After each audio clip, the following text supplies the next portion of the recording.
السلام علیکم پیارے دوستو، جنوں اور انسانوں کی جماعت کیا تمہارے پاس تمہیں میں سے رسول نہیں آئے تھے جو تمہیں میرے احکام سناتے تھے اور تمہیں ڈراتے تھے اس دن کی ملاقات سے؟ پیارے دوستو، یہ آیت اس بات کی واجب دلیل ہے کہ جس طرح بنی اسرائیل میں پیغمبر معبوس کیے گئے تھے، اسی طرح قوم جنات میں بھی انہی میں سے نبی بھیجے گئے تھے۔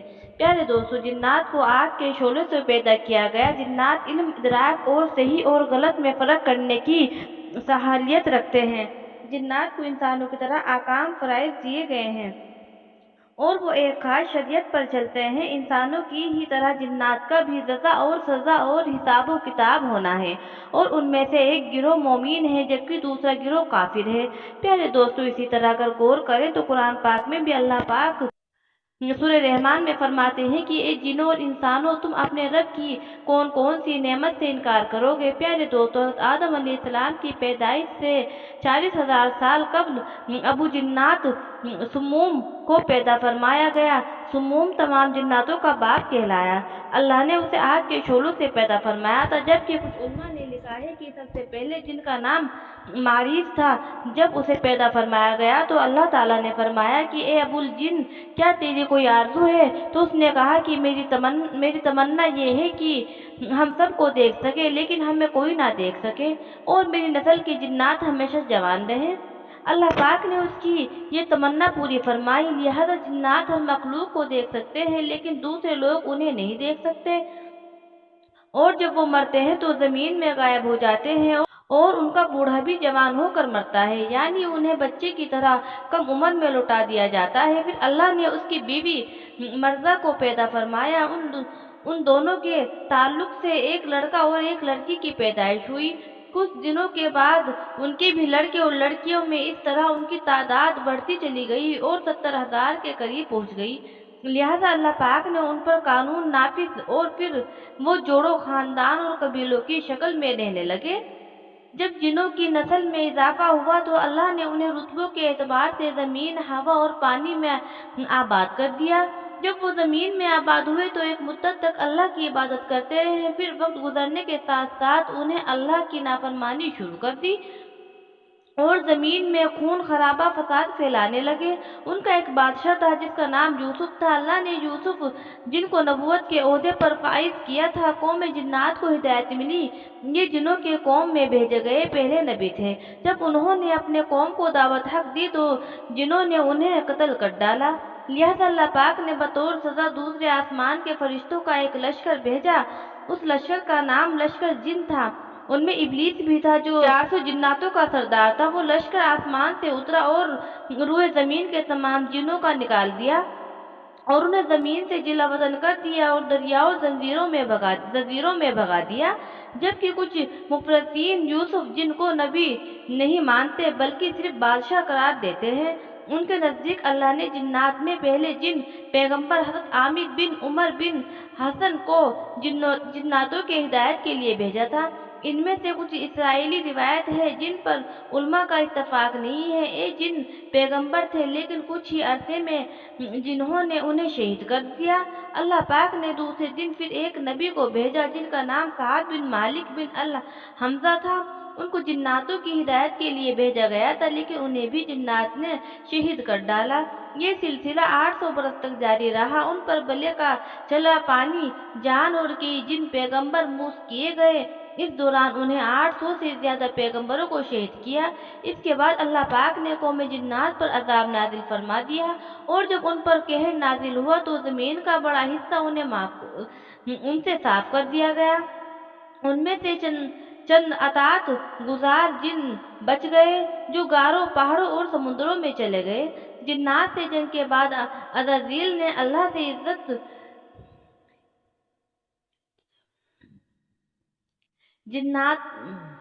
جناتوں سے جنگ کے بعد عزازیل نے اللہ سے التجا کی کہ اسے زمین میں ہی رہنے دیا جائے، لہذا وہ یہاں آباد ہو گیا اور اس کی نسل کو پھلی پھولی۔ اس کی کثرت عبادت کی وجہ سے اسے ساتوں آسمان اور جنات میں بھی جانے کی اجازت مل گئی۔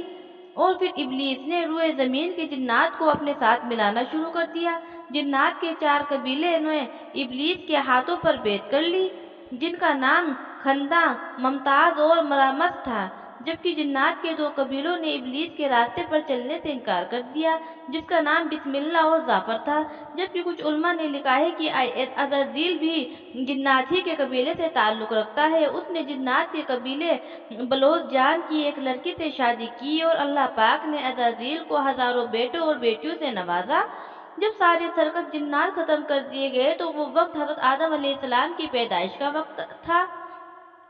फिर अल्लाह ताला ने फरमाया, मैं ज़मीन में अपना नायाब बनाने वाला हूँ जो इंसान होगा। हज़रत आदम अलैहिस्सलाम की इस दुनिया में तशरीफ़ लाने के बाद जिन्नात में कोई नबी नहीं भेजे गए। उस ज़माने में जिन्नातों को उन पर पंगोबों की पैरवी का हुक्म था जो इंसानों के दरमियान माबूद होते थे, लेकिन जिन्नात की सर अंगेज जुल्म फसाद बढ़ते चले गए, यहाँ तक कि अल्लाह के पैगंबर हज़रत सुलेमान अलैहिस्सलाम ने उन पर काबू पाया।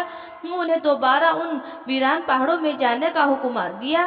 प्यारे दोस्तों, जब अल्लाह के नबी दाऊद अलैहिस्सलाम के वारिस सुलेमान अलैहिस्सलाम नबी हुए तो अल्लाह के दरबार में दुआ मांगने लगे कि ए अल्लाह, मुझे ये मर्तबा अता फरमा जो मुझसे पहले ना किसी को मिला हो और ना ही मेरे बाद किसी को मिले। वो दौर एक अजीब दौर था। लोग जिन्नात और काले जादू पर ज्यादा यकीन रखते थे। अल्लाह ने अपने नबी सुलेमान अलैहिस्सलाम के लिए चरिंदे परिंदे जिन्नात को मतहद कर दिया। तो बस अल्लाह के नबी सुलेमान अलैहिस्सलाम जहाँ भी कुफ्र और नफरत और इंसानों पर जुल्म देखते तो आकर अपने मुअज्जज़े दिखाते। यूं इंसान आपको अल्लाह के नबी समझना यूं इंसान आपको अल्लाह के नबी समझकर सही रास्ते पर आ जाते। और अगर कोई जिन किसी इंसान के घर पर हमला करता था तो उसे नुकसान पहुंचाता था तो आप उस जिन को जंजीरों में जकड़ देते थे और आपका तख्ता हवा अपने कांधों पर उठाए लिए फिरती थी। आप आसमानों में वास किया करते थे। एक दिन आप वैसे ही आसमान में प्रवेश कर रहे थे, इतने में एक जिन आकर आपसे कहने लगा कि ये अल्लाह के नबी, जमीन पर बाबिल के पास जिन्नात का एक गिरोह इंसानों पर जुल्म करता है और वहाँ के जिन इंसानों में लत करते हैं, फिर इंसानों को तकलीफ देकर ये मनवाते हैं कि उनके पास गायब होने का इल्म है और यूं इंसान भी सिरातुल मुस्तकीम से हट रहे हैं। जैसे ही अल्लाह के नबी हज़रत सुलेमान अलैहिस्सलाम ने इस बात को सुना तो आप बहुत जलाल में आ गए और अपने तख्ते को बाबिल की तरफ यानी इराक की तरफ, इराक का पुराना नाम बाबिल था, जो अल्लाह पाक ने वहाँ दो फरिश्ते उतारे जिनका नाम कुरान पाक में सूरह बकरा में है, हारूत और मारूत आया है। प्यारे दोस्तों, जब हज़रत सुलेमान अलैहिस्सलाम अपने तख्त को बाबिल की तरफ मोड़ते हैं और उस गिरोह को पास आकर कहते हैं कि एक तकब्बुर में रहने वालों, अल्लाह से डरो, वो जिन्नात का गिरोह हज़रत सुलेमान अलैहिस्सलाम की ताकत से नावाकिफ था। उनमें से एक जिन लियाब कहने लगा कि हम किसी से नहीं डरते और हम अपनी मर्जी चलाते हैं। और उसके कौम के कुछ जिन हज़रत सुलेमान अलैहिस्सलाम के तख्ते के चारों तरफ से आ जाते हैं और कहते हैं कि अगर आप वाकई सच्चे हैं तो हमें कैद करके दिखा दीजिए।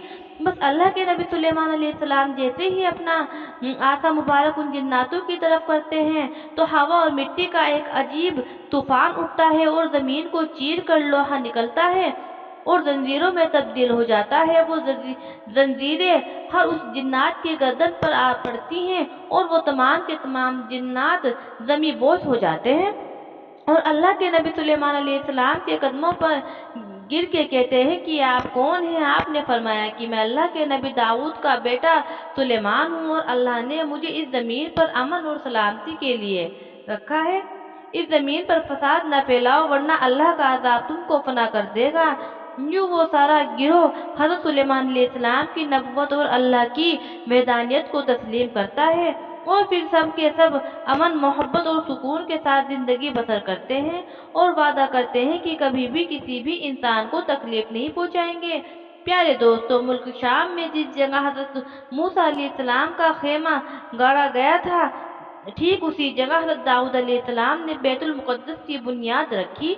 मगर इमारत पूरी होने से काबिल ही हज़रत दाऊद अलैहिस्सलाम की वफ़ात का वक्त आ पहुंचा और आपने अपने फर्जंद हज़रत सुलेमान अलैहिस्सलाम को इस इमारत की तक़सीम की वसीयत फरमाई। चुनांचे हज़रत सुलेमान अलैहिस्सलाम ने जिन्नातों के जमात को इस काम पर लगा दिया और इमारत की तामीर होती रही। जिन्नात की तबीयत में सरकशी गालिब थी। हज़रत सुलेमान अलैहिस्सलाम के खौफ से जिन्नात काम किया करते थे।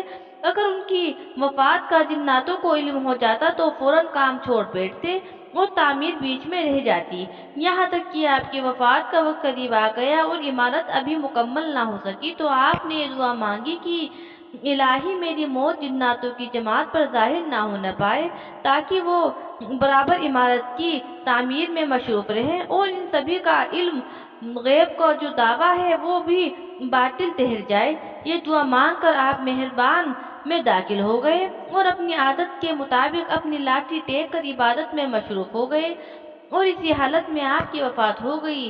मगर जिन्नात मजदूर ये समझ समझ के आप जिंदा हैं बराबर काम करने में मशरूफ रहे और अरसे दराज तक आपका इस हालत में रहना जिन्नातों के गिरोह के लिए कुछ बाइस हैरत इसलिए नहीं हुआ कि वो देख चुके थे कि आप एक माह बल्कि कभी कभी 2 माह बराबर इबादत में रहा करते थे। यहाँ तक कि हुक्म इलाही दिमक ने आपके आसा को खा लिया और आसा गिर जाने से आपका जिस्म मुबारक जमीन पर आ गया और उस वक्त जिन्नातों की जमात और तमाम इंसानों को पता चला कि आपकी वफात हो गई है।